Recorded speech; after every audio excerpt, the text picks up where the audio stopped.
Today I'm going to teach you how to merge component to another component in Figma. This is incredibly useful when you want to consolidate similar design elements and keep your component library organized and efficient. Let's walk through this process step by step. First, you'll need to open your Figma application. Once it's launched, navigate to the files or project where you want to merge your components.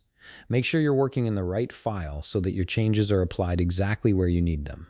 For this example, let's say you have two component buttons that you've created separately. Maybe they share similar properties, or you initially thought you'd keep them apart, but now you realize it makes more sense to merge them together. This is a common scenario when refining your design system. To start the merging process, click on any one of the components. Once you've selected it, direct your attention to the right side panel. Here you'll find the variant icon. Click on this icon to access the variant settings for your selected component. This is where you'll begin to make changes that allow the merge to happen smoothly. Inside the variant settings, you'll notice that there's a variant 2 option. Go ahead and delete variant 2. This step clears the way for you to bring in the other component without any conflicts. By removing this variant, you're essentially making room for the component you're about to merge in. Now shift your focus to the left side panel where your layers and components are listed.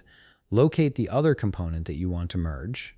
Click and drag this component and carefully move it inside the first component you selected earlier.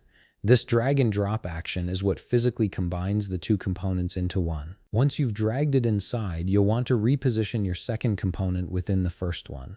Adjust its placement so that it sits exactly where you want it within the parent component. This ensures that your merged component looks clean and functions properly within your design system. And that's it. You've successfully merged one component into another in Figma. This technique helps you maintain a cleaner, more manageable component library, making your design workflow much more efficient. If you found this video helpful, please leave a like, subscribe, and see you in the next video.